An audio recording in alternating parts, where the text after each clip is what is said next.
Right, George, you ready? Yeah, I'm ready. Always ready, Mike. Always ready. I was born ready. Is that not what you're supposed to say? Apparently. You've been at Fresh Produce Film Star, Mercurial George Beach. Where are we? We're at Groundswell 2025. Why are you at Groundswell 2025? I think it's all about education, Max, because, you know, in my new world, I'm now helping and consulting farmers and growers, not only in the UK, but further afield. And we've got some exciting stuff to talk about to do with what we're doing in Peru. Yep. I think for me, it's really understanding what this regen, ag, carbon credits, greenwashing, what does all this mean? And it means so many things to so many people. And I thought, well, hang on, this Groundswell looks like a place where I could probably go and make my own opinion of it. And that's what I'm in the process of doing. I have actually been invited to talk with a particular company offering a very holistic view of the whole subject. So my job really, I guess, is to go and learn a bit more about what they're actually doing, how that relates to what others are doing, and then can I help them introduce their supposedly best thing into the, you know, those that really want to know. There might be some retailers that want to learn how to get their farmers and growers to do a better job for them. Yeah. And I think I might have found something that's really, really interesting. So once I've learned a bit more, then, you know, I want to spread the news. Okay, well done. See if I can segue this in. I've just grabbed for 5 minutes on camera Tom Heap, BBC Country File, and great broadcaster, and he chaired a session at PX Farms last week, and he said it was very metal heavy. Lots of arable farmers there, lots of big kit, and he just walked here, and he's been here before, but he was just trying to get his head around how the difference of those attending to there.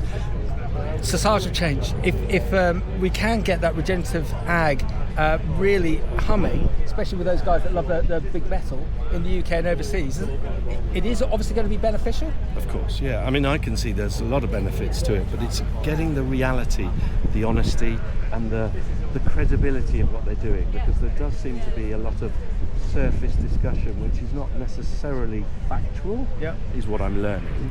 And I think if we're going to do it really positively, then we've got to get to the crux of what we're actually doing, rather than pretending or thinking we're doing something. And here's a frightening stat: by 2050, 1 in every 10 children will be born in Nigeria. So everything that we're doing in this little show ain't going to make a lot of difference, potentially, or it could do. Do you think the likes of your contacts in South America, do you think they would be interested in what you're learning today at Groundswell? More than interested. Really okay. More than interested. They particularly are very much focused on sustainability. They're conscious of water management, soil management, very different sort of soil management they've got to do in South America. But in terms of the subject and how they can contribute to, you know, a better climate, then 100%. Really? So I'm really excited that I can take some of this to Peru and perhaps bring some of that knowledge to them, and maybe they can contribute and become even better than they are. But they are leaders in sustainability, quality production, looking after the environment and the soil and so on. And that's majoring on fresh produce rather than agriculture? Very much fresh produce. I mean, my world is fresh produce, as you know, Max, but it is about in terms of a fresh produce business, they are agricultural businesses as well. They focus on fresh produce, but of course in the background they're doing quite a lot of agriculture as well, in terms of rotational stuff in certain farms. So certain parts of their farm can focus on this in its different ways. But that's great, isn't it? It's like a osmosis that you're learning from here. I know you're an uber curious individual, so you're going to learn more. And then when you go back out to South America, you can positively influence your colleagues out. I want to be qualified and not just sort of talk about the surface of it. I want to actually try and add a bit of value to what I do. And it's got to pay. And we've got to remember that.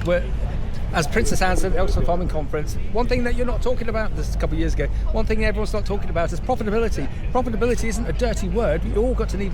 Not at all, and that's absolutely right, and obviously part of my learning is to understand how to monetize what it is they're doing, and not just to have a good tick in a big box.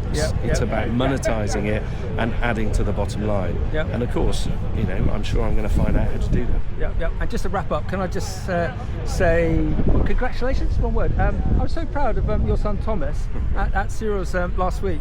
Look, 3 weeks ago. We did a number of videos there. His by far is the most watched video.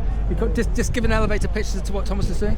Well, Thomas set up a business called Autonomous Agri Solutions, and off the back of his time at Harper Adams studying to be an agricultural engineer, he's found a niche in terms of making robotics and automation practical and real.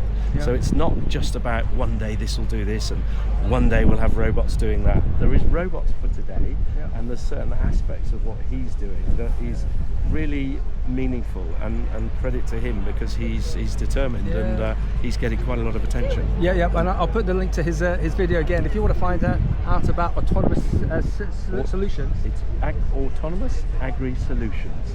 Look at the link. Chip off the old block. George, well done. Thank you, Max.